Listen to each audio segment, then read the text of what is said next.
Parmi les développements et défis de l'archivistique, il y a celui de capturer l'éphémère. Capturer l'éphémère, qu'est-ce que ça peut vouloir dire?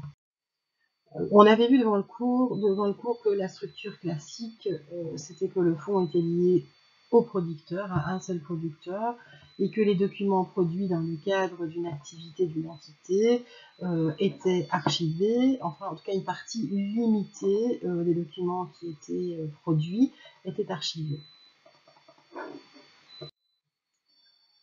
Dans les centres de conservation patrimoniale, finalement, les fonds qui sont archivés sont produits par une petite partie de la population, mais les archivistes ont eu un intérêt pour enregistrer quelque chose de plus large. Et donc, les archivistes, par exemple, de la ville de Bruxelles, se sont intéressés, suite aux attentats du 22 mars, aux témoignages qui ont été émis après les attentats sous forme de messages et des dessins déposés dans la bourse, et se sont mis en quête de photographier et de récupérer tous ces témoignages. Dans ce cas-ci, il n'y a plus un producteur dont on organise la production, mais il y a bien plusieurs centaines de producteurs individuels dont on récupère un ou plusieurs documents qu'ils ont produits à un moment défini. On est donc dans quelque chose d'éphémère.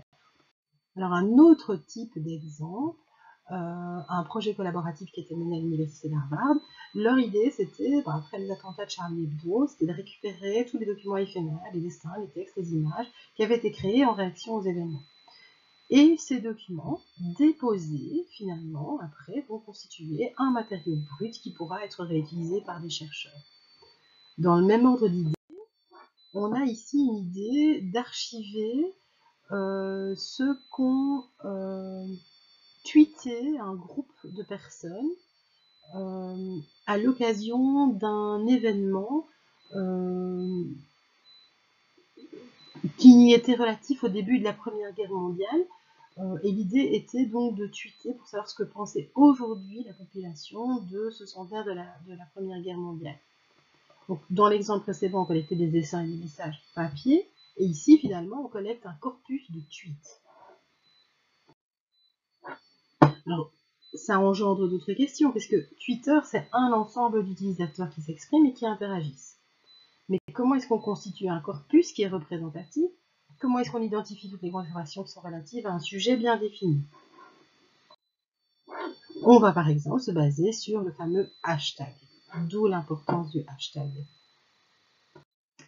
Les hashtags sont donc importants, mais le problème, c'est que celui qu'on doit utiliser pour une conversation n'est pas prédéterminé. Donc en fait, avant de pouvoir archiver tout ce qui concerne un sujet, il va falloir identifier tous les hashtags. Ça signifie que si on rate certains tweets, on pourrait rater certaines opinions. Même si elles s'éloignent un peu de l'opinion dominante, il faut les inclure dans la collecte. À titre d'exemple, l'auteur qui a collecté sur la guerre mondiale, c'était 2 millions de tweets et 20 hashtags identifiés relatifs à cette guerre mondiale.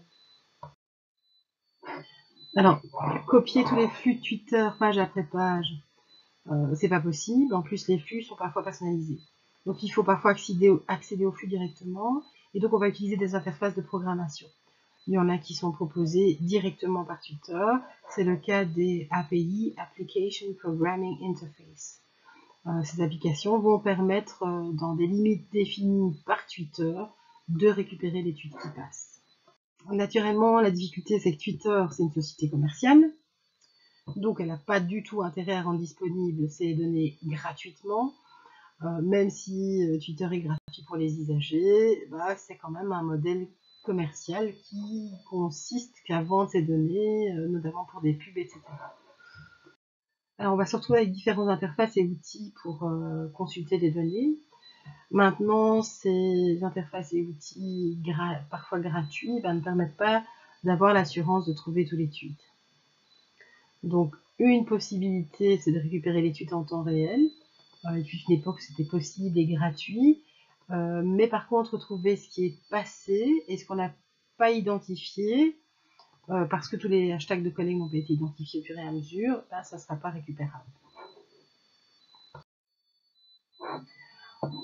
un exemple d'utilisation des tweets, donc avec un intérêt certain pour les historiens, les sociologues et les chercheurs en sciences politiques, c'est la propagation du hashtag #StopMacron.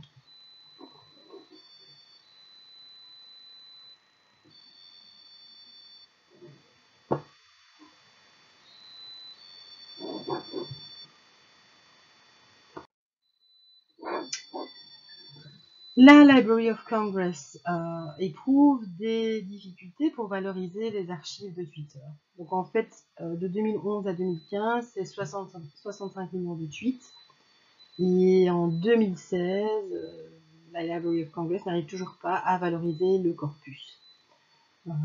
Abondance de métadonnées, volumétrie, vie privée des gens qui publient des tweets, etc., etc. Donc, même si on arrive à garder trace de ce qui est publié, il y a d'autres questions qui entrent en ligne. Et on pourra conclure cette partie en émettant qu'il est compliqué de valoriser les archives des réseaux sociaux.